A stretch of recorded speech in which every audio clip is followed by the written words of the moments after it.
நாங்களும் ஆண்ட பரம்பரை என்று பீற்றிக் கொண்டு இந்த மக்களை நாம் திரட்டவில்லை.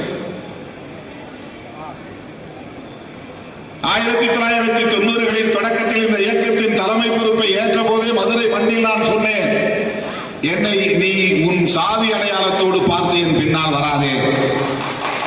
நான் சொல்லும் அரசியலில் உனக்கு நம்பிக்கை இருந்தால் என்னோடு வா என்றுதான் 90களின் தொடக்கத்தில் நான் பேசினேன்.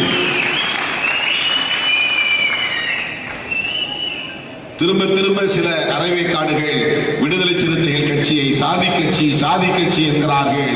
சாதி ஒழிப்பே மக்கள் விடுதலை என்கிற முழக்கத்தை உயர்த்தி பிடிக்கிற இயக்கம்.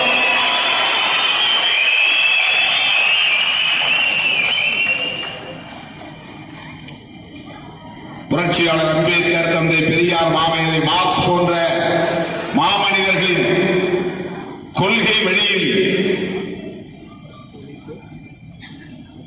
விளிம்பு நிலை மக்களுக்கான விடுதலை அரசியலை உரத்து பேசுகிற இயக்கம்.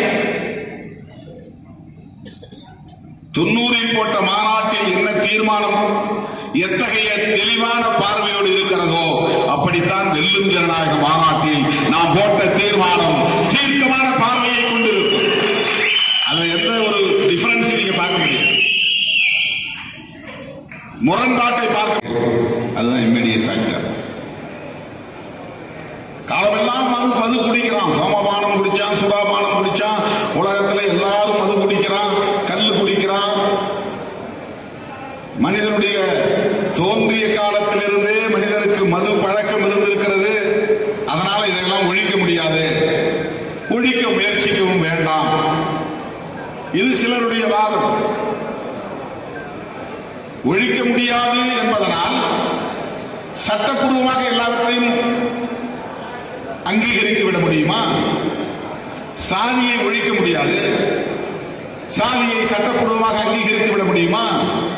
திருட்டை ஒழிக்க முடியாது, எல்லோரும் திருடலாம் என்று சட்டப்பூர்வமாக அங்கீகரித்து விட முடியுமா?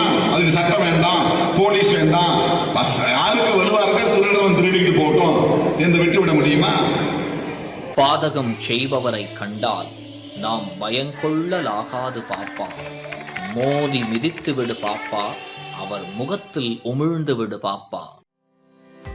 அண்மை செய்திகளை உடனுக்குடன் தெரிந்து கொள்ள இணைந்திருங்கள் இயம்நாடு தொலைக்காட்சியுடன்.